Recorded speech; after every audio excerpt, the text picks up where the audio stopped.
Downing Street has hit back at attacks from the EU on the UK's coronavirus vaccination programme. France's Europe Minister, Clement Beaune, has accused Britain of taking a lot of risks in its speedy rollout of jabs. Meanwhile, European Commission President Ursula von der Leyen said Britain had compromised safety and efficacy to quickly immunize the population. Speaking this afternoon, the Prime Minister's official spokesman rejected the criticisms from the continent and said the government had followed the advice of the independent medical regulator.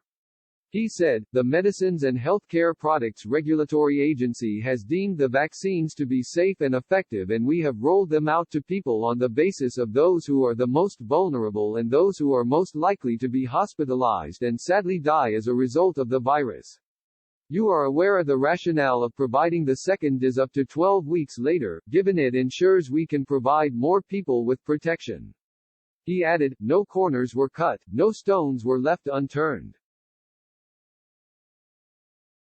The recommendations were based on an extremely thorough evaluation of all the data from the clinical trials, and it's on that basis the public should be confident of the safety and effectiveness of the vaccine. Attempting to not be drawn into a diplomatic row, the official refused to characterize the comments from the EU as unhelpful.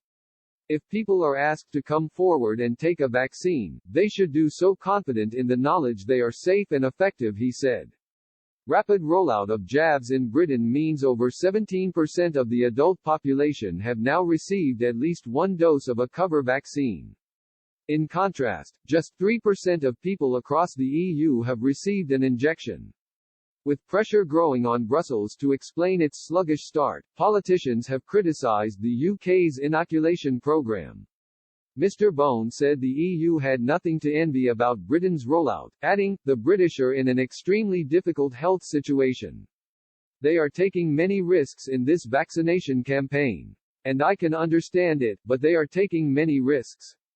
The European Commission President has also vigorously defended the EU's vaccination rollout and made a thinly veiled attack on the UK. Ms. von der Leyen said, some countries started to vaccinate a little before Europe. It is true.